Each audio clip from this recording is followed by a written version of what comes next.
क्या महिलाएं मासिक धर्म के समय अपवित्र मानी जाती हैं? उन्हें पूजा पाठ करने का अधिकार नहीं होता है और कुछ लोगों के अनुसार उन्हें अ, किचन में भी काम नहीं करना चाहिए, उन्हें मंदिर नहीं जाना चाहिए।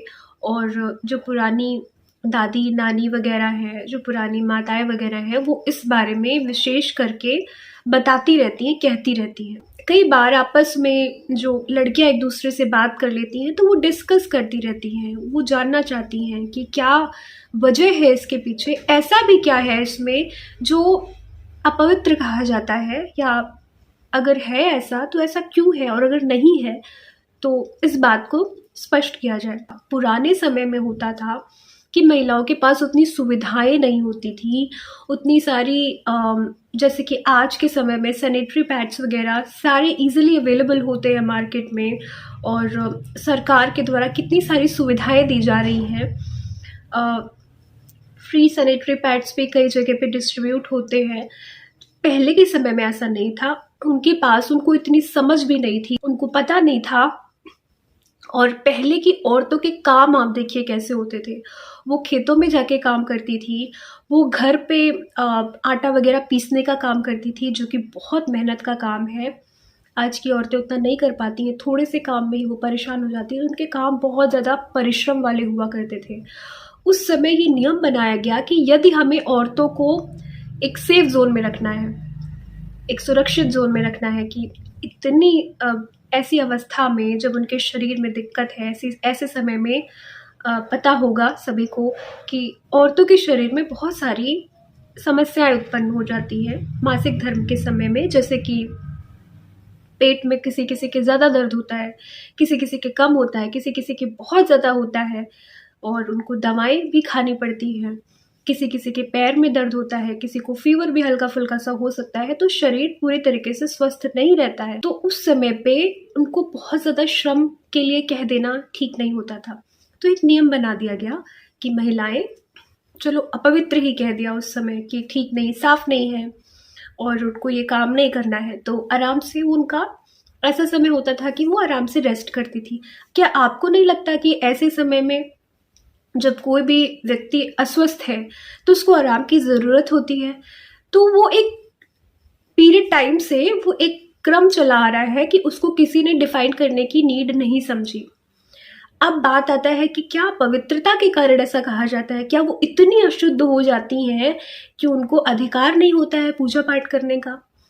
ऐसा तो बिल्कुल भी नहीं है। आध्यात्मिक अगर दृष्टिकोण से देखें तो अध्यात्म का संबंध शरीर से थोड़ी होता है। अध्यात्म का संबंध कहाँ से शरीर से हुआ? ये शरीर के स्तर की क्रिया है ना। तो आप कैसे कह सकते हैं कि कोई अपवित्र है? तो अपवित्र कहना अपमान है, आपका भी अपमान है, पुरुषों का भी अपमान है अगर वो इस चीज़ को अपवित्र कहते हैं। क्योंकि आप अगर इस चीज़ को अपवित्र कहते हैं तो आप भी उसी चीज़ से बने हुए हैं। कभी आप भी एक ऐसी स्टेज में रहे होंगे अपनी माता के गर्भ में जब आप वही रहे होंगे, आप उससे ही बने हुए हैं। तो अगर आप उसको अपवित्र कहते हैं तब तो पूरी मानव जाति अपवित्र मानी जानी चाहिए। बायोलॉजिकल अगर हम देखें कि शरीर में क्या चेंजेस होते हैं तो उस वक्त ब्लड का जो फ्लो होता है वो शरीर में नीचे की तरफ होता है। मंदिर की जो ऊर्जा होती है या किसी भी पवित्र स्थल की, पूजा स्थल की ऊर्जा जो होती है वो बहुत पवित्र होती है। वो जब हम उस ऊर्जा के संपर्क में आते हैं तो हमारी ऊर्जा नीचे से ऊपर उठने लगती है, हमारा उस वक्त ब्लड फ्लो नीचे की तरफ होता है। ये थोड़ा सा अगेंस्ट हो जाता है। हो सकता है कि बहुत ज़्यादा किसी को ये चीज़ें असर कर जाए, ऊर्जा का विरोधाभास अगर हो तो उसके ब्लड फ्लो में प्रॉब्लम हो जाए, ये भी कभी हो सकता है। वैसे बहुत ही रेयर केस में ऐसा हो सकता है, मोस्टली ऐसा कुछ भी नहीं होता है।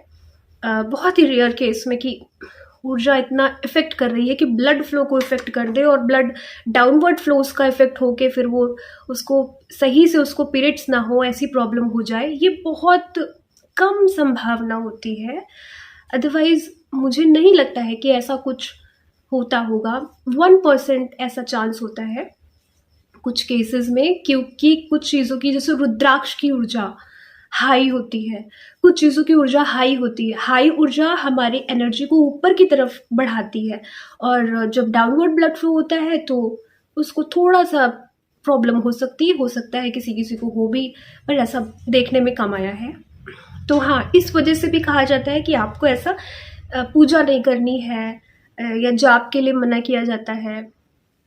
तो मुझे लगता है कि ओम की ऊर्जा हाई होती है, तो उसको अगर किसी मंत्र में ओम का उच्चारण हटा के अगर हम जैसे ओम नमः शिवाय में ओम को अगर हम ना करके नमः शिवाय का अगर हम जाप करें तो उसमें कोई समस्या नहीं है।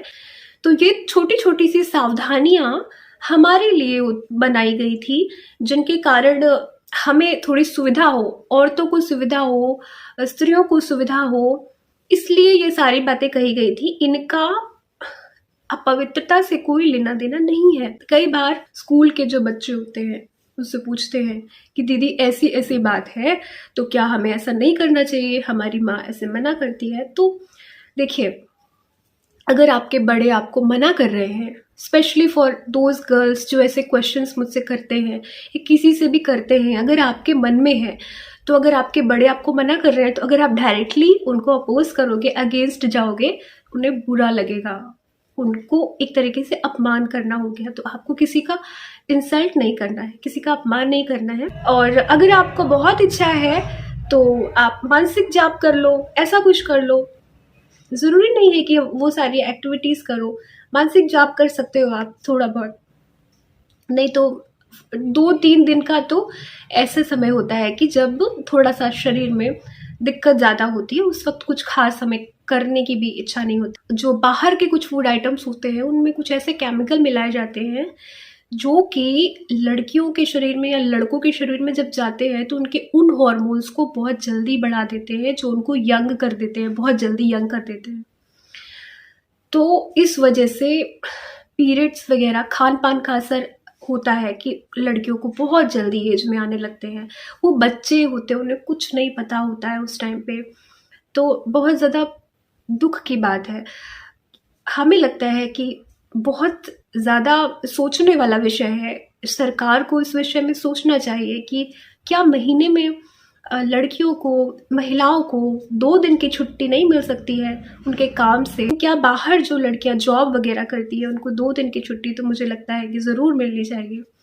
और क्योंकि ट्रैवल करना, आना-जाना जब कोई चलने की और ज़्यादा काम करने की स्थिति में नहीं होता है, तो फिर बड़ी दिक्कत की समय होता है इस वक़्त। तो ऐसे समय में अगर आपको पता है कि अगर आपकी बहन है, वैसे तो ऐसी कोई चर्चा कोई नहीं करता है, लेकिन अगर आपको लग रहा है कि आपकी माँ, आपकी बहन आज आपको थोड़ा-सा उतनी एनर्जेटिक नहीं दिख रही हैं, थोड़ा-सा स्वस्थ कम दिख रही हैं, परेशान दिख रही हैं, चेहरे पे वो रौनक नहीं है, फीकी-फीकी सी है, तो हो सकता है कि उनको उस वक़्त वो प्रॉब्लम हो, वो आपसे कभी नहीं कहेंगे या शेयर करने वाली चीज़ें नहीं होती हैं, तो उनको थोड़ा-सा समझें। उस वक़्त उनको बहुत ज़्यादा हेल्प की ज़रूरत होती है। मानसिक स्तर पे जो बदलाव होते हैं, इस वक़्त कुछ हार्मोन्स एक्टिव होते हैं, जिसकी वजह से कोई इमोशनल हो जाता है, थोड़ा ज़्यादा इमोशनल। चिड़चिड़ापन ज़्यादा हो सकता है। अगर आप लेडी हैं, तो अगर आपकी वो दूसरी लेडीज़ हैं, उस वक़्त आपको उनके काम में थोड़ी हेल्प कर देनी चाहिए। तो इन चीज़ों को ऐसे सँभाला जा सकता है।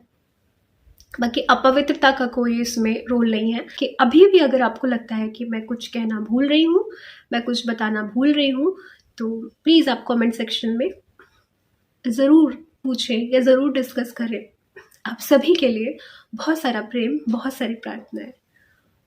ओम शिव।